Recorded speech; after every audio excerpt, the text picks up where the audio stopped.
안녕하세요. 신의변호TV 신은숙 변호사입니다.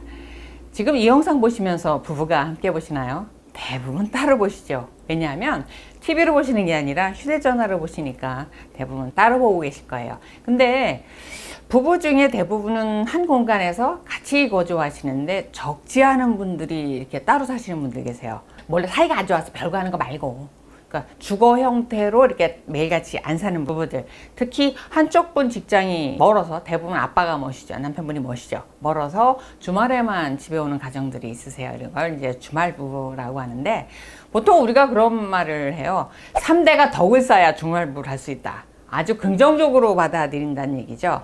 근데 반드시 그럴까요? 저는 이혼 전문 변호사잖아요. 이혼을 하러 오시겠다는 분들이 주말 부부 때문에 이혼이 됐어요 라고 말씀은 안 하세요. 하는데 주말 부부 형태로 사시다가 이혼이 되는 게 주요 원인일 때가 정말 많습니다. 그래서 왜 그럴까? 오늘 영상을 찍어 보겠습니다. 일단은 주말 부부는 3대가 덕을 쌓아야 주말 부부 할 수 있다. 이런 말은 주말 부부가 주는 이렇게 즐거움이, 행복이 굉장히 크다는 얘기죠. 내가 가족들과 함께 할 수 없는 부분, 요거 하나 빼고는 본인이 너무나 만족스럽다라는 그걸 이제 반증하는 얘기일 텐데, 그거는 저는 그렇게 생각해요. 여자, 남자 이런 걸 떠나서 우리가 인간적으로 주말 부부를 한다는 얘기는 평상시에 배우자가 없다는 얘기잖아요. 물론 이제 자녀가 있긴 하지만 자녀하고 배우자는 이제 다른 의미니까. 그런 의미에서 자유, 그죠? 일탈, 이런 게 어찌 보면 우리 본능 아닐까요? 그럼 왜 결혼했을까? 생각해보면 뭐 왜 결혼해요? 떨어져 있으면 또 헤어지는 게 죽기보다 싫으니까 했죠. 물론 지금은 이제 같이 사는 게 죽기보다 싫을 수도 있겠지만, 주말 부부를 하면서 우리가 자유를 얻는다라는 거죠. 구속을 받지 않는다라는 거죠.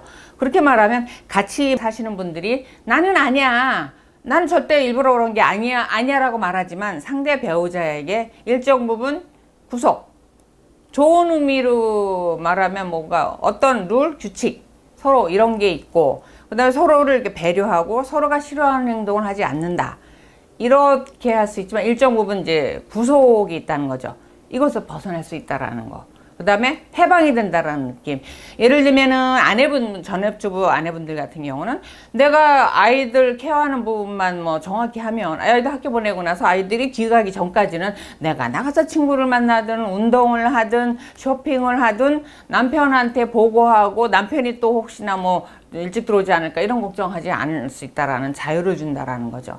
남편분은 또 가장 이제 싫어하시는 게 아내분들의 잔소리잖아요. 잔소리서부터 벗어날 수 있죠. 물론 이제 전화하고 여보 오늘 아침 꼭 드시고요, 점심 거르지 마시고요, 그 다음에 다이어트 해야 되니까 저녁에 술 먹지 말고 일찍 들어갈 때 문자해, 이 정도지만 같이 살면서 옆에 있을 때마다 물 먹을 때 후루룩 소리 좀 내지 마, 아래층 시끄러워, 좀 살살 걸어, 그 다음에 샤워하고 난 다음에 수건 좀 반드시 펴놓고, 그 다음에 벗은 양말 딱 뒤집어서 빨기 좋게 해서 세탁실에 넣어주고, 그 다음에 들어오면 바로 재활용 쓰레기 버려주고, 이런 시시콜콜 잔소리 따라다니면서 하는 것들은 해방이죠. 그죠? 그러다 보니까 일정 부분 이제 편안감, 자유감을 줄 수 있어요. 근데 이게 왜 이혼으로 연결될 거야? 행복한데. 심지어 3대가 덕을 쌓아야 주말 부부 할 수 있는데 왜 이혼으로 연결될까요? 인간의 이제 뭐 본성이 양면성이 있기 때문이라고 저는 생각해요. 어떤 구석에서 벗어나고 싶음. 남자분들 그러잖아요. 아내분들이 뒤에서 욕하고 잔소리하는 거 들으면서 나가도 골프백 들고 나오면 문 딱 닫고 나면 너무나 행복하고 편하다고. 근데 그것도 잔소리할 때가 좋다는 거 아니에요. 아무 때나 갈 수 있고 아무 때나 놀 수 있고 이러면 재미가 없다라는 거 아니에요. 그러니까 내가 자유를 원하기도 하지만 일정 부분 구속, 내가 어딘가에 속해 있기를 원하는 이 양면적인 성격 때문이라고 저는 생각을 해요. 그래서 이게 적당히 이렇게 밸런스가 맞아야 이제 부부가 행복할 수 있는 거죠. 근데 함께 살면서 어떻게 안 그럴 수 있어요? 근데 그러시면 안 돼요. 그래서 저는 이혼하겠다고 오시는 아내분들한테 그런 얘기를 해요. 남편하고 사이가 너무 힘들고 어쩌고저쩌고 얘기하시면 혹시 집안에 남편만을 위한 공간이 있을까요? 자녀분이 둘이고 방 3개 집에 주로 사시잖아요. 하나씩 주고 부부가 쓰고 남편방을 만들어줄 데가 없어요. 이렇게 말씀하시는 경우가 대부분인데, 그러면 하다못해 그 베란다 발코니 한쪽 구석이라도 이렇게 막아서 책상 하나라도 놔주시는 거. 그 다음에 남편분들이 그런 얘기 많이 하세요. 화장실. 화장실 들어갔을 때 가장 편하고 행복하대요. 거기 가서 휴대전화도 하고 유튜브도 보고 뭐도 하고. 물론 외도한다는 의미가 아니에요. 물론 바람 피는 분들이 화장실 들어가서 많이 카톡하시고 통화하시고 그러세요. 그런 거 말고 나만의 공간이라는 게 아내분 입장에선 아니 안방이 당신 방이지 하는데 남자분들 머릿속에는 남편분들 머릿속에는 안방은 아내 거라는 의식을 갖고 있거든요. 그게 내 거라는 생각을 안 해요. 그거 말고 오로지 나의만의 동굴 이게 필요한 게 남편이라는 거야. 동굴 속으로 들어가야 되니까. 그래서 그런 부분을 하나 만들어 드려라 라고 전 얘기를 해요. 근데 아내분들은 그런 거 서운해 하세요. 왜냐면 왜 나랑 함께 하지 않는, 나랑 항상 공유하고 부부라는 게 함께 해야지 왜 내가 없는 공간 그 속에 들어가고 싶어 하는데 나를 피하는 거 아니에요? 이런 생각을 하세요. 근데 그렇잖아요. 제가 상담을 해보니까 저도 여자니까 사실 뭐 여자, 남자 했을 때 남자라는 부분을 전부 이해할 수는 없지만 상담을 통해서 이렇게 보면 남편들이 갈망하는 건 아내가 싫어서가 아니고 원래 조물주가 그렇게 해놨대요. 조물주가 남편들에겐 동굴이 필요하다. 이런 부분이 심리적으로 공간적으로 있어야 된다라는 거죠. 그런 면에서 주말 부부라는 게 주중에는 본인의 동굴인 거죠. 근데 왜 이혼할까? 자유를 줬는데 이게 내가 어딘가에 속해지고 싶다. 그 다음에 내가 어쩔 수 없는 생리적인 부분, 예를 들면 화장실을 밖에서는 볼일 보지 말고 꼭 퇴근한 다음에 집에서 보세요 라고 말하는 거랑 같아요. 내가 화장실이라는 건 적시에 딱 있어야 되는 거죠. 내가 화장실 유의를 느낀다 그러잖아요. 소변 보고 싶을 때 화장실이 거기 있어야 되는 거지 집에 갈 때까지 참을 수가 없다라는 거예요. 그게 뭔지 아세요? 외로움이에요. 외로움. 내가 쓸쓸하다, 외롭다, 누군가에게 좀 따뜻한 말 한마디 듣고 싶다, 내지는 내가 힘들고 하소연하는 거 그냥 들어주기만 했으면 좋겠다라는 게 그때 고장소에 딱 있어야 되는 거죠. 이 부분의 결핍이 커지기 시작합니다. 그거를 자꾸 이제 아내분도 그렇고 남편분도 그렇고 주말에만 오니까 내가 하고 싶지만 내가 마음 상한 거를 화장실 집에 와서 볼일 보라는 것처럼 참을 수 없듯이 주말까지 그거를 기다리기가 힘든 시기들이 와요. 그러다 보니까 그게 이제 건전하게 해소가 돼서 스포츠를 즐긴다든가 취미를 즐긴다든가 아니면 친구들과 뭐 술 한잔하고 아내분과 수다를 이렇게 하면서 이걸 해소한다. 이렇게 되면 좋은데 이성과 그런 교류를 하게 된다. 소통이 된다. 근데 이게 반복되게 되면 이제 애정이 싹트게 되는 거죠. 이런 부분 때문에 이혼을 하는 케이스가 대부분이고 가장 많습니다. 두 번째 또 뭐가 있냐면 제 아는 지인도 이제 건설 쪽에 일을 해서 매번 현장에 나가 있어요. 또 관리직이다 보니까 뭐 일용직처럼 내가 쉴 때 아니 뭐 쉬고 나 일당 안 받으면 되지 이게 아니고 관리직이다 보니까 그 현장 전체를 관리하다 보니까 주말에만 올 수 있어요. 그리고 굉장히 돈을 많이 벌어요. 고소득이에요. 그거를 이제 다 아내가 관리하니까 자녀들 충분히 좋은 학원 보내고 좋은 아파트에 살고 이러는데 자기 주말에 딱 가면 금요일날 이제 퇴근해서 가면 밤늦게니까 아내고 아이들고 다 식사하고 이렇게 늦게 도착한다는 거예요. 그럼 씻고 자고 일어나서 얻어먹는다 이렇게 표현해요. 얻어먹는 게 토요일 아점 한 끼라는 거야. 아점. 토요일 날 아점 한 끼 얻어먹고 그 다음에 주중에 있다가 왔으니까 그 다음에 토요일 저녁 외식을 한다는 거예요. 외식을 하고 일요일 날 이제 가야 되니까 아침. 근데 아침 잘 안 먹잖아요. 제대로 된 식사를 집밥을 얘기해요. 한 끼나 두 끼 정도 얻어먹는다는 거예요. 한 주에.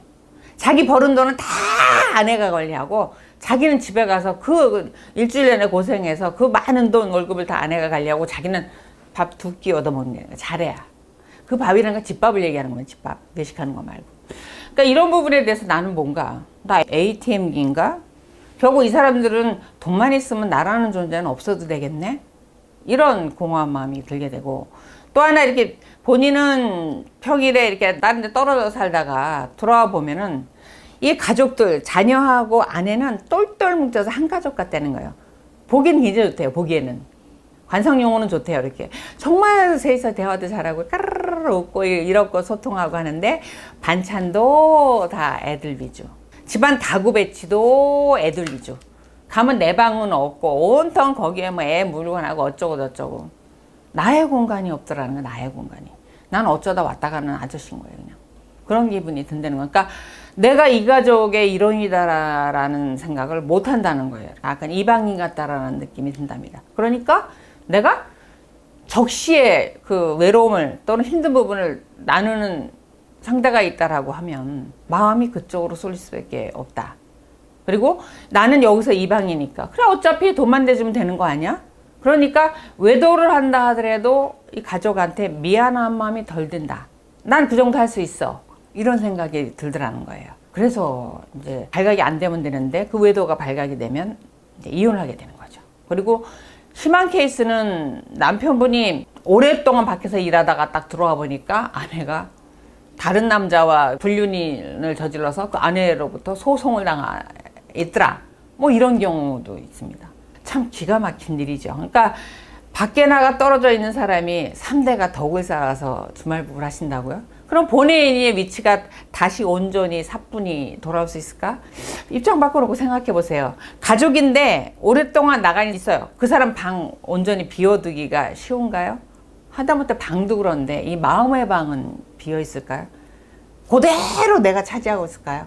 그렇지 않아요. 그래서 3대가 덕을 쌓아서 주말부부다. 그건 잠깐입니다. 그리고 주말부하고 나서 나의 자리를 잃지 않으려면 같이 사실 때보다 2배, 3배, 5배는 노력하셔야 되는 거죠. 내 자리를 보존하기 위해선. 내가 어떤 권위를 부리기 위해서 그런 게 아니죠. 나의 가족 속에 나의 아빠, 나의 엄마 그런 존재감을 잃지 않으려면 함께 살 때보다 훨씬 더 많이 노력하셔야 됩니다. 훨씬 더 잘만 이렇게 만끽하고 계실 때가 아니에요. 저는 주말부부로 지낼 수밖에 없는 분들이 있죠. 어떻게 해요? 생계인데 어떡하겠습니까? 그런데 주말부부다 야호라고 마냥 즐기시면 안 됩니다. 내가 돌아갈 것은 가정이기 때문이에요. 가정이기 때문에. 한번 생각을 해보세요. 유부남인지 뻔히 아는데 다가오는 여인? 유부녀인지 뻔히 아는데 다가오는 남자? 무엇을 원할까요? 육체적인 향락밖에 더 있습니까? 근데 그게 소용을 다하면 아니 내가 따다단 하고 결혼식장에 입장해서 이렇게 자식도 낳고 난 사이도 휙휙 버리는 세상에 육체적인 향락을 즐기려고 다가오는 그 상대방들 몇 년 버틸까요? 오래 못 버팁니다. 그럼 어떻게 해요? 내가 돌아갈 자리 또는 내 배우자가 돌아올 자리 비워놓고 소중히 생각하셔야죠. 부탁드리겠습니다. 주말 부부로 지내시면서 여유만 즐기지 마시고 나의 자리 잘 보존하시기 바랍니다. 오늘 영상 도움이 되셨다면 좋아요, 구독하기 부탁드립니다.